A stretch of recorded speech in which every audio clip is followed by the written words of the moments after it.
October 27, 1962, 6 p.m. Caribbean time. 300 feet beneath the surface, Soviet submarine B-59 trembles under relentless depth charge explosions. The internal temperature has reached 99 degrees. Sweat drips onto control panels as 78 submariners gasp for air in their steel coffin.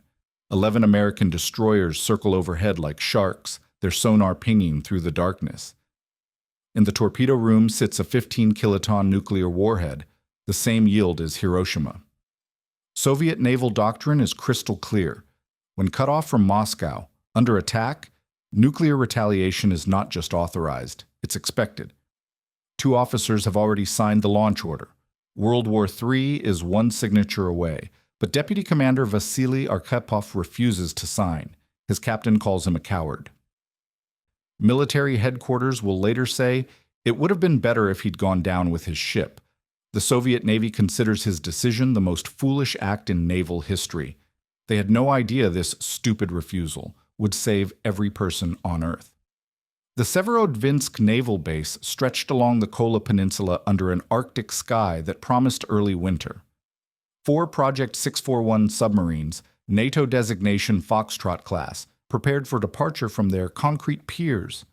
Each vessel displaced 2,515 tons when submerged, measured 295 feet from bow to stern, and carried a crew trained for extended underwater operations. The submarines represented the Soviet Union's most advanced conventional attack boats. Their 3-shaft propulsion systems could push them to 15.3 knots submerged, with enough battery power and fuel capacity to travel 20,000 nautical miles without resupply. Each carried 22 torpedoes in 6 forward tubes and 2 stern tubes, making them formidable hunters in the North Atlantic shipping lanes they were designed to patrol. Captain second rank Vasily Alexandrovich Arkhipov stood on the dock beside B-59, reviewing final inventory reports. At 36, he carried himself with the quiet confidence of an officer who had earned his position through technical competence rather than political connections. Radiation scars marked his hands and forearms, permanent reminders of the K-19 nuclear submarine accident 13 months earlier, when a coolant pipe rupture had flooded the reactor compartment with steam and deadly radiation. Arkhipov held dual roles on this mission. As deputy commander of B-59, he served under Captain Valentin Savitsky.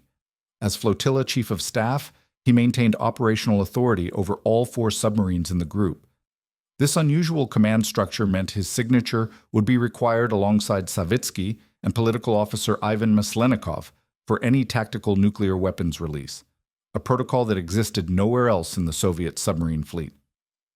The loading procedures had taken place under extreme security. Dock workers cleared the pier, while crane operators lifted special cargo containers into each submarine's forward torpedo room.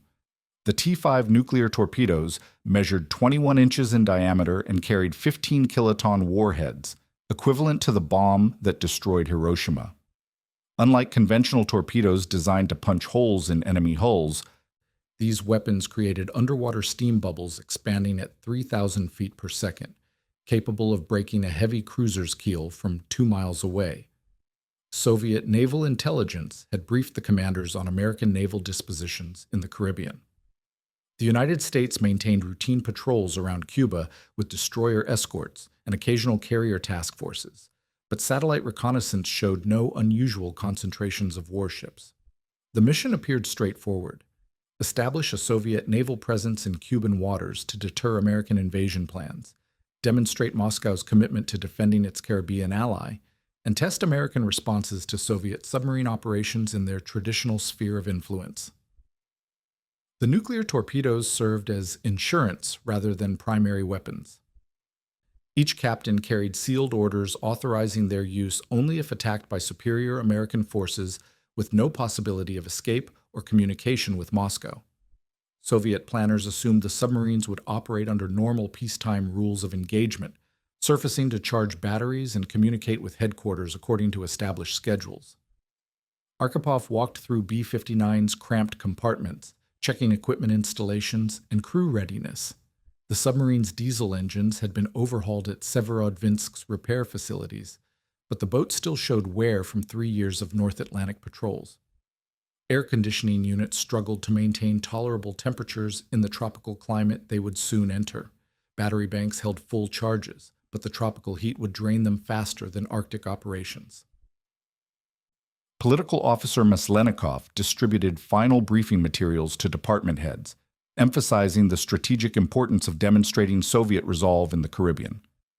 The Communist Party expected submarine commanders to show the same determination that had driven Soviet forces to victory in World War II.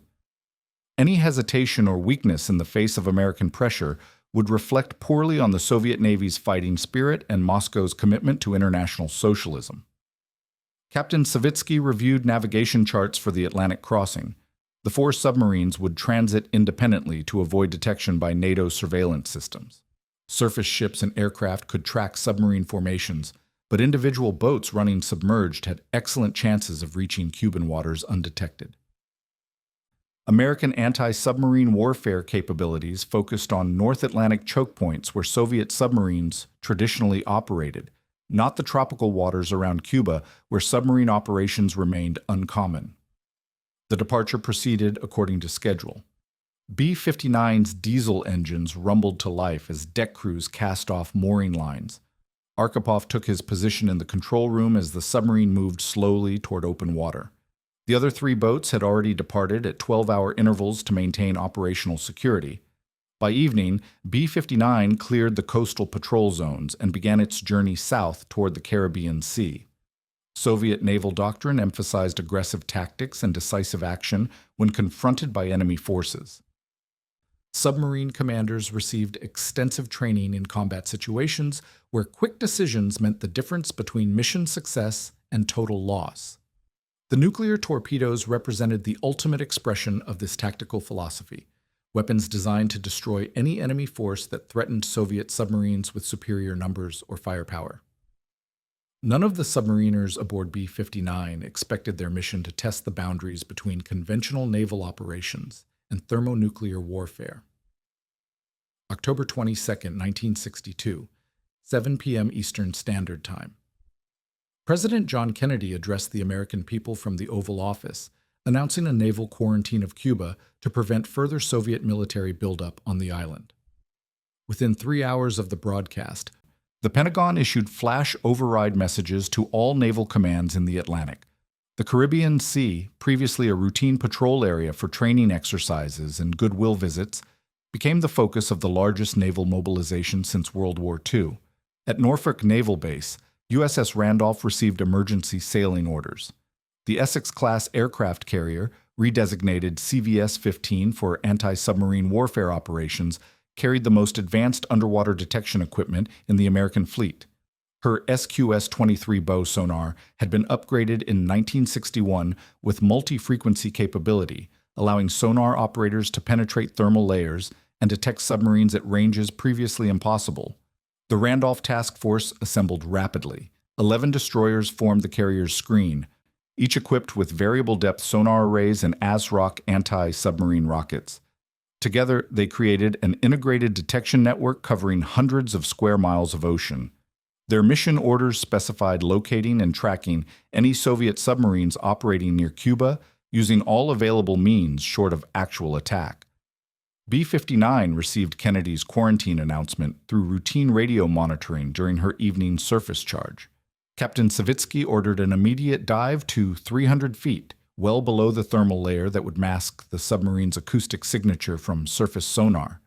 The boat's radio mast disappeared beneath the waves, cutting communication with Moscow, just as the crisis entered its most dangerous phase. Soviet submarine doctrine emphasized maintaining underwater concealment when operating near enemy forces. Surface communication exposed submarines to direction-finding equipment and visual detection by aircraft. Savitsky calculated that remaining submerged offered the best chance of completing his mission without confrontation. Moscow's orders had not anticipated a naval quarantine, but standard procedure called for submarine commanders to use their own judgment when cut off from headquarters. The Caribbean's tropical waters created operational challenges unknown in the North Atlantic. B-59's air conditioning system, designed for Arctic service, struggled against ambient water temperatures exceeding 80 degrees. Internal humidity approached saturation as the boat's atmospheric processors worked beyond capacity. Battery ventilation fans drew hot, moist air through the submarine's compartments, creating conditions that drained electrical power faster than normal operating procedures allowed. American naval intelligence had identified 4 Soviet submarines departing the Kola Peninsula 3 weeks earlier. Satellite reconnaissance and electronic intercepts confirmed their general heading toward the Caribbean, but specific locations remained unknown.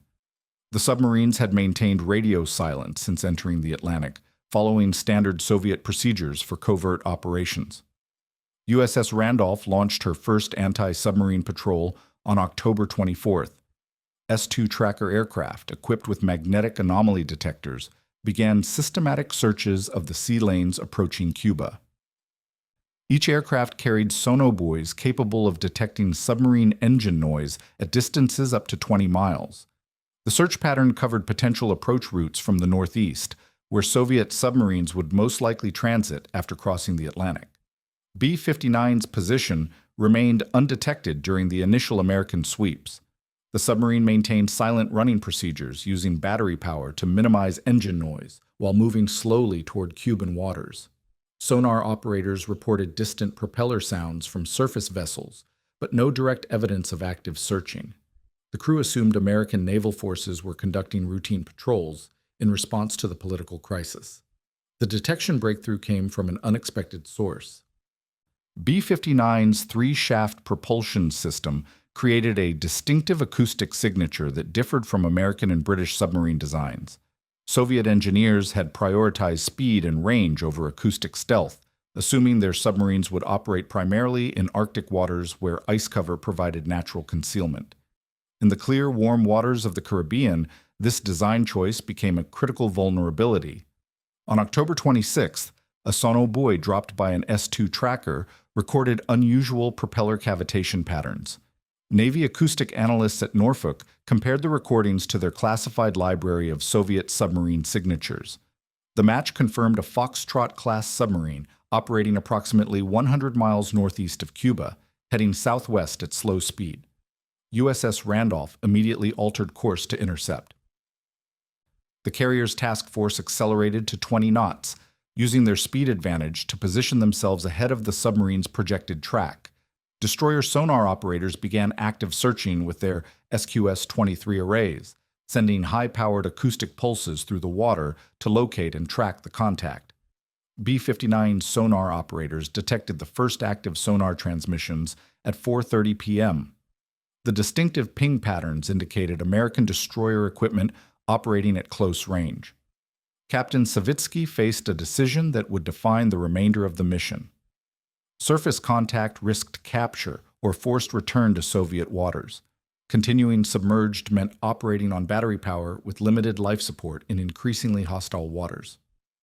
Political officer Maslenikov consulted standing orders regarding contact with American forces. Soviet submarines were authorized to defend themselves if attacked, but the definition of attack remained unclear when dealing with active sonar searches and surveillance operations. The Americans had not dropped any weapons or made threatening moves, but their persistent tracking suggested preparation for more aggressive action. The hunt had begun. October 26th, 11 p.m. USS Randolph's Combat Information Center hummed with activity as radar operators tracked aircraft returning from their evening patrol sectors. The carrier maintained position 40 miles northeast of the last known submarine contact, her escorts arranged in a defensive screen optimized for anti-submarine operations. Commander William Eckers studied the tactical display showing 11 destroyers positioned at 5-mile intervals, their variable depth sonars creating an acoustic barrier that no submarine could cross undetected. The American task force represented the cutting edge of 1962 anti-submarine warfare technology. Each destroyer carried SQS-23 sonar systems capable of detecting targets at ranges exceeding 20 miles under favorable conditions. The equipment operated on multiple frequencies simultaneously, allowing operators to penetrate thermal layers and distinguish submarine contacts from biological noise. Towed sonar arrays extended the detection envelope even further, creating overlapping coverage that eliminated acoustic blind spots.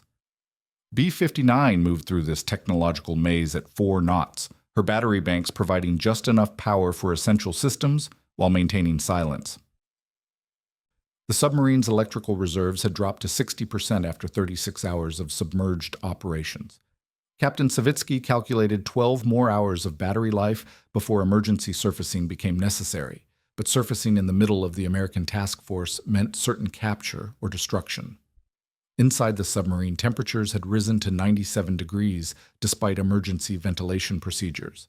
The tropical water surrounding B-59's hull conducted heat faster than the boat's cooling systems could remove it. Sailors worked in minimal clothing while atmospheric processors struggled to maintain breathable air quality. Carbon dioxide levels approached dangerous concentrations as the submarine scrubber units operated at maximum capacity. The first Julie sonobuoy detonated at 3:15 a.m. on October 27th. The explosive charge created an acoustic pulse that propagated through the water column, reflecting off any solid objects within a 10-mile radius. B-59's sonar operators detected the characteristic explosion signature, followed by high-frequency pinging from passive acoustic sensors. The Americans had shifted from tracking to active hunting, using expendable buoys to map underwater contacts with precision accuracy. USS Beale launched the next phase of the hunt.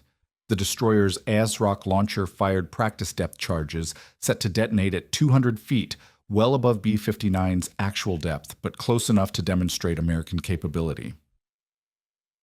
The explosions created pressure waves that rattled the submarine's hull and confirmed the Americans knew exactly where B-59 was hiding.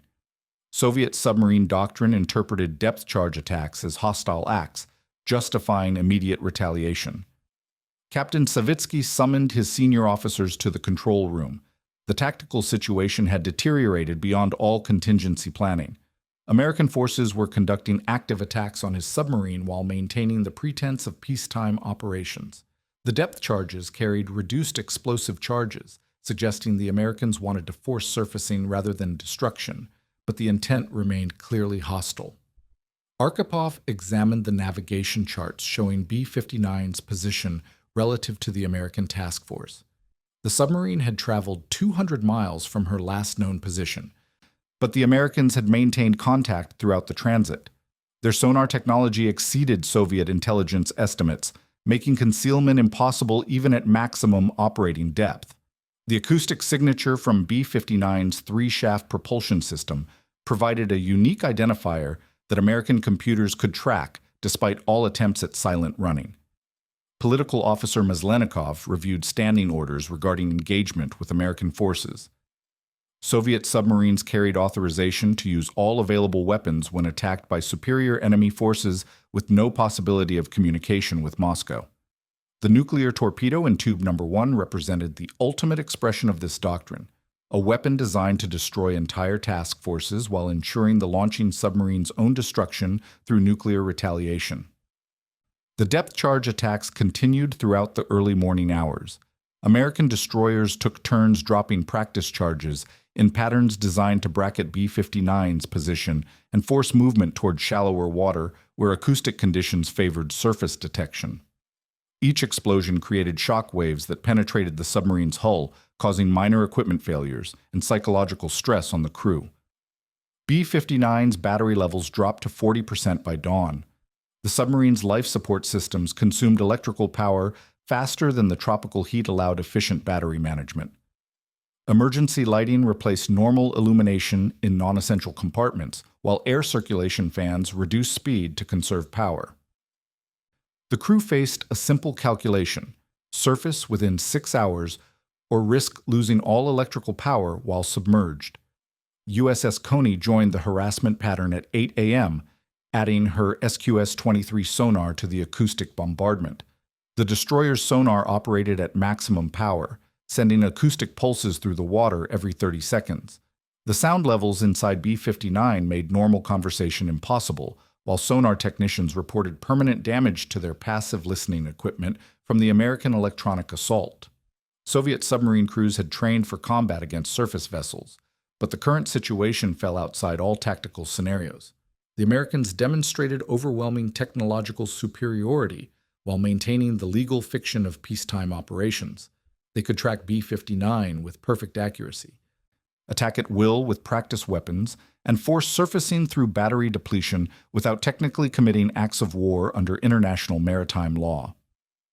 The nuclear torpedo waited in tube number 1, its 15-kiloton warhead ready for immediate launch. Soviet naval doctrine provided clear authorization for nuclear weapons use when conventional options had been exhausted. Captain Savitsky faced the most fundamental decision of his career: surrender his submarine to American forces or escalate the confrontation to nuclear warfare.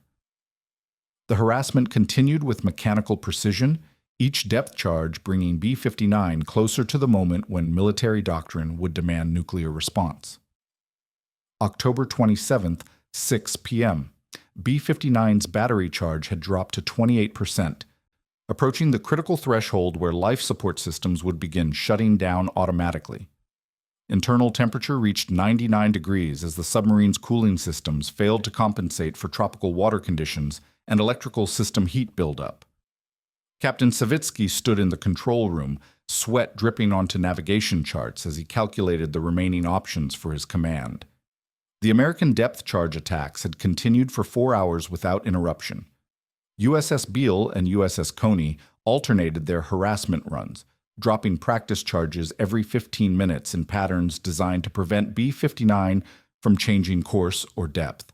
The explosions created pressure waves that rattled equipment mountings and cracked gauge faces throughout the submarine. Several crew members had collapsed from heat exhaustion and been moved to the cooler torpedo room where temperatures remained below 90 degrees. Soviet submarine doctrine provided clear guidance for the current tactical situation. When cut off from headquarters, under attack by superior enemy forces, with no possibility of escape or communication, submarine commanders were authorized to use all available weapons to defend their vessels and crews. The T-5 nuclear torpedo in tube number 1 represented the most powerful weapon ever carried by a diesel submarine, capable of destroying the entire American task force with a single detonation. Savitsky summoned his senior officers to the control room for an emergency conference. Political officer Maslenikov arrived first, carrying the classified folder containing nuclear weapons authorization procedures. Deputy Commander Arkhipov followed, his radiation-scarred hands visible in the emergency lighting that had replaced normal illumination to conserve battery power. The 3 men represented the command structure required for nuclear weapons release under Soviet naval regulations. The tactical situation allowed no reasonable alternatives. B-59 could not surface among 11 American warships without facing immediate capture or destruction. The submarine lacked sufficient battery power to escape the acoustic tracking net that had maintained contact for 18 hours. Continuing submerged operations meant certain death for the crew from carbon dioxide poisoning or electrical system failure within the next 4 hours. Savitsky opened the nuclear authorization folder and spread the documents on the chart table. Soviet procedure required 3 signatures for nuclear torpedo launch: the commanding officer, the political officer, and the senior staff officer present. The protocol existed to prevent unauthorized nuclear weapons use while ensuring rapid response to American attack. In B-59's case, Arkhipov's dual role as deputy commander and flotilla chief of staff meant his signature carried the authority of both positions. The depth charges had stopped 20 minutes earlier, creating an ominous silence that suggested the Americans were preparing for a different type of attack. B-59's sonar operators reported multiple propeller signatures converging on their position from all directions. The tactical display showed the submarine surrounded by American destroyers in perfect attack formation, their sonar systems maintaining constant acoustic contact. Maslenikov reviewed the political authorization for nuclear weapons use. The Communist Party expected submarine commanders to demonstrate the same courage and determination that had driven Soviet forces to victory in the Great Patriotic War. Surrender or retreat in the face of American aggression would represent betrayal of socialist principles and Soviet military honor. The nuclear torpedo provided the means to inflict devastating casualties on the American fleet while proving Soviet resolve to defend their allies. Savitsky signed the authorization first, his signature authorizing nuclear weapons release under combat conditions. The captain had commanded B-59 for 2 years and understood his responsibilities to crew and country. The Americans had attacked his submarine with depth charges, tracked his movements with sophisticated sonar, and surrounded his vessel with superior forces. Soviet naval doctrine provided no option except nuclear retaliation under these circumstances. Maslenikov added his signature without hesitation. The political officers' training emphasized the importance of demonstrating Soviet strength against American imperialism. Nuclear weapons existed to deter American aggression, but deterrence required the willingness to use those weapons when conventional responses proved inadequate. The T-5 torpedo would destroy USS Randolph and her escort destroyers, sending a clear message that Soviet submarines could not be intimidated or captured. The authorization documents required one final signature. Arkhipov studied the tactical situation display showing B-59's position relative to the American task force. The nuclear torpedo's 15-kiloton warhead would create an underwater explosion equivalent to the bomb that destroyed Hiroshima. The blast would vaporize any ships within 2 miles of the detonation point and inflict severe damage on vessels throughout the task force area. The deputy commander's experience aboard K-19 provided unique insight into nuclear warfare consequences. He had witnessed radiation poisoning kill 8 submariners within weeks of exposure, their bodies destroyed by invisible energy, released through human error and equipment failure. The nuclear torpedo would release the same deadly forces, but on a scale that would affect thousands of American sailors and trigger immediate nuclear retaliation against Soviet targets. Arkhipov refused to sign the authorization. His signature remained the final requirement for nuclear launch, and without it, the torpedo would remain secured in tube number 1. Captain Savitsky argued that Soviet doctrine demanded nuclear response to American attack. Political officer Maslenikov emphasized the party's expectation of courage under fire. Both men viewed the nuclear option as the only rational choice given their tactical situation. The argument continued as B-59's battery charge dropped toward 20% and carbon dioxide levels approached dangerous concentrations. 3 men held the fate of civilization in their hands, while depth charges resumed exploding around their submarine. The argument in B-59's control room continued for 37 minutes, while the submarine's life support systems approached critical failure. Arkhipov maintained his refusal to authorize nuclear launch, despite mounting pressure from both Captain Savitsky and political officer Maslenikov. The deputy commander's experience aboard K-19 had taught him that nuclear weapons created consequences extending far beyond their immediate tactical effects. Radiation poisoning had killed his shipmates slowly and painfully, their bodies destroyed by invisible forces that no medical treatment could reverse. Battery power dropped to 18% as the debate escalated. Savitsky argued that American depth charge attacks constituted acts of war requiring immediate nuclear retaliation under Soviet doctrine. The captain pointed to standing orders authorizing nuclear weapons use when submarines faced superior enemy forces with no possibility of escape or communication with Moscow. Every tactical indicator supported nuclear launch as the only rational military response to American aggression. Maslenikov reinforced the political arguments for nuclear action. The Communist Party expected submarine commanders to demonstrate revolutionary courage when confronted by imperialist forces. Surrender would represent betrayal of socialist principles and Soviet military honor. The nuclear torpedo provided the means to destroy the American task force, while proving that Soviet forces could not be intimidated or captured by technological superiority. Arkhipov calculated the strategic consequences of nuclear torpedo launch with methodical precision. The T-5 warhead would destroy USS Randolph and several escort destroyers, killing approximately 4,000 American sailors in the initial explosion. NATO Article 5 would trigger immediate military response against Soviet targets, escalating the confrontation to general nuclear warfare within 48 hours. The Cuban Missile Crisis would transform into global thermonuclear conflict, with casualty estimates exceeding 200 million in the first week. The deputy commander's analysis extended beyond immediate military consequences to long-term survival considerations. Nuclear exchange between the United States and Soviet Union would destroy both superpowers while contaminating vast areas of the Northern Hemisphere with radioactive fallout. Agricultural production would collapse, industrial capacity would be eliminated, and surviving populations would face decades of radiation exposure and genetic damage.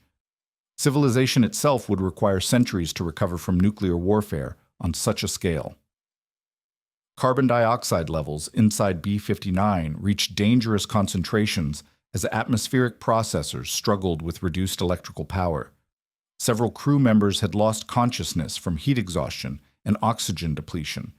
The submarine's emergency surfacing procedures required immediate implementation to prevent mass casualties from life support failure.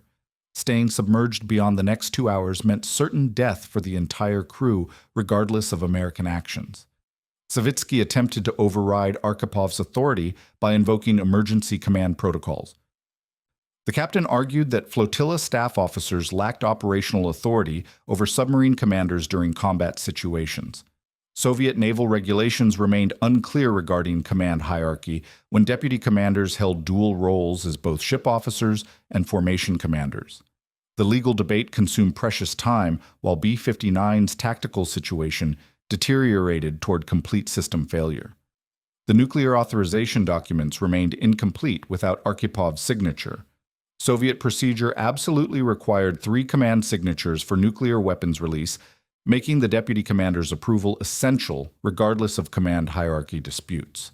Torpedo room personnel had prepared the T-5 weapon for launch, programming targeting coordinates and arming the 15-kiloton warhead.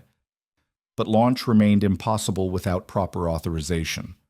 Arkhipov proposed emergency surfacing as the only viable alternative to nuclear warfare or crew death from life support failure. Surfacing among American warships would expose B-59 to capture or destruction, but international maritime law provided some protection for submarines in distress. The Americans had demonstrated restraint by using practice depth charges instead of live weapons, suggesting they preferred forcing surfacing to actual destruction of Soviet vessels.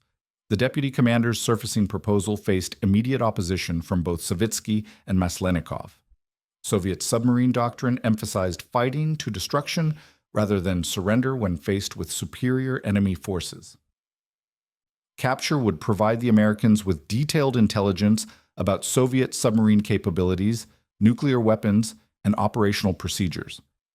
The intelligence value of an intact Foxtrot-class submarine with nuclear armament would justify any American effort to board and examine the vessel. Political considerations weighed heavily against surfacing options. The Soviet Navy's reputation depended on submarine commanders showing the same determination that had driven their predecessors to victory in World War II. Surfacing represented public humiliation that would encourage further American aggression against Soviet interests worldwide. The Communist Party would interpret surrender as weakness that undermined Soviet credibility during the most dangerous confrontation of the Cold War. Battery power reached 15% at 7:45 p.m.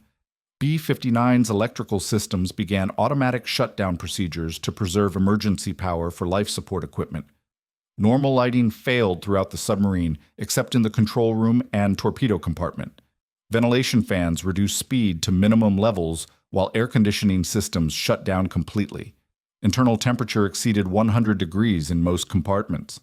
The 3 Soviet officers faced an impossible decision with no acceptable alternatives. Nuclear launch would trigger global warfare. Surfacing meant capture and humiliation, while continued submersion guaranteed death for 78 submariners within hours. Arkhipov held the crucial vote in humanity's most dangerous moment, his signature representing the difference between conventional naval confrontation and thermonuclear apocalypse. 8:50 p.m., October 27th. B-59's emergency ballast tanks released compressed air with a thunderous roar that echoed through the submarine's hull.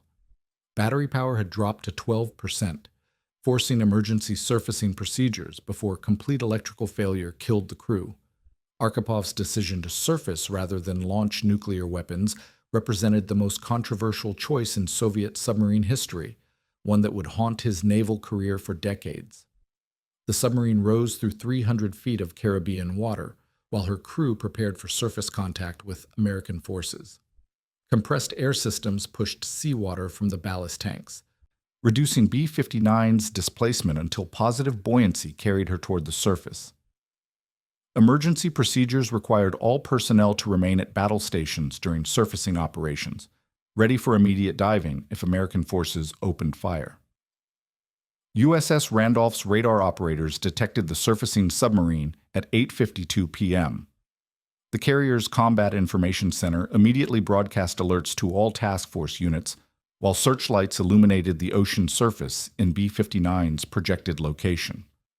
11 destroyers altered course to intercept, their crews manning battle stations in preparation for the first direct confrontation between Soviet and American naval forces during the missile crisis. B-59's conning tower broke the surface at 8:54 p.m. into a wall of searchlight beams that transformed night into artificial day.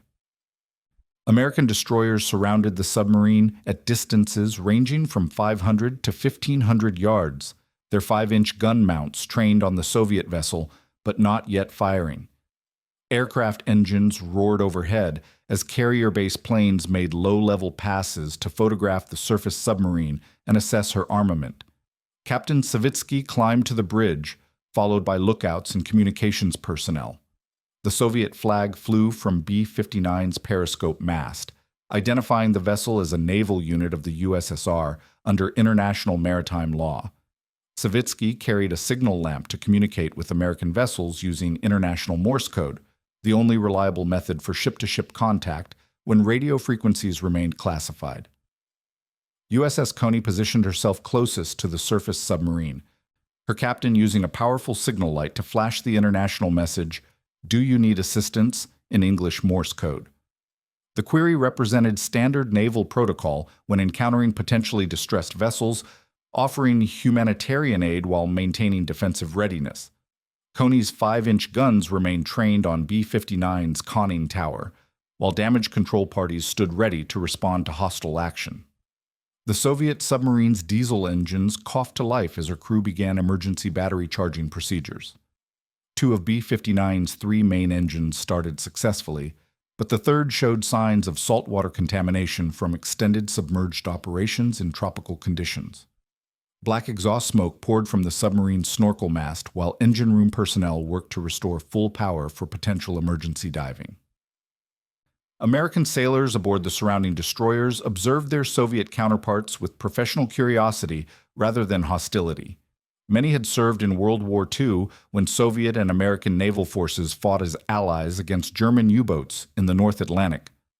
The current confrontation felt surreal to veterans who remembered coordinated convoy operations and shared tactical intelligence with Soviet submarine commanders. Music drifted across the water from USS Joseph P. Kennedy, Jr., where off-duty sailors had gathered on deck to observe the unprecedented scene. Jazz recordings played over the destroyer's external communication system, while crew members photographed the Soviet submarine with personal cameras. The relaxed atmosphere suggested American naval personnel viewed the encounter as a historic curiosity rather than immediate combat threat.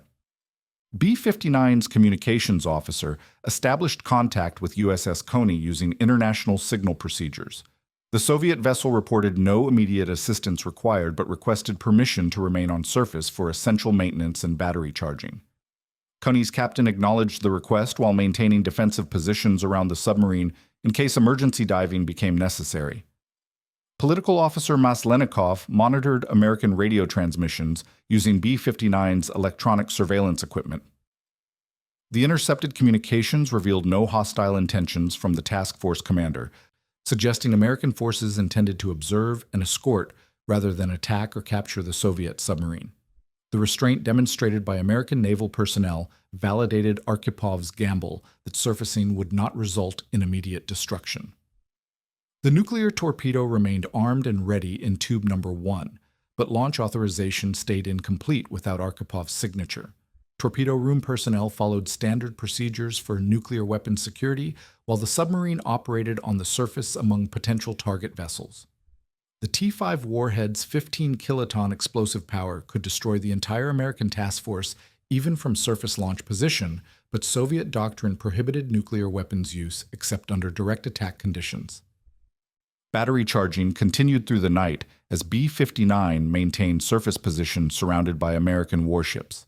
The submarine's diesel engines restored electrical power to normal levels, while ventilation systems purged carbon dioxide and reduced internal temperatures to tolerable ranges. Emergency medical personnel treated crew members suffering from heat exhaustion and dehydration using supplies brought up from the cooler torpedo compartment. Dawn on October 28th revealed the full extent of the naval confrontation. 11 American destroyers plus USS Randolph maintained formation around the single Soviet submarine in perfect demonstration of technological and numerical superiority. Yet no shots had been fired, no aggressive moves made, no violations of international maritime law committed by either side. The restraint shown during humanity's closest approach to nuclear warfare reflected professional naval traditions that transcended political ideology. American and Soviet sailors recognized their shared heritage as seamen facing common dangers in hostile ocean environments. This mutual respect prevented escalation from naval confrontation to nuclear holocaust. B-59 began her journey home on November 20th, carrying the secret that three men's argument had determined civilization's survival. Archipov's refusal to authorize nuclear launch would remain classified for 30 years, known only to participants until Soviet archives opened in the 1990s.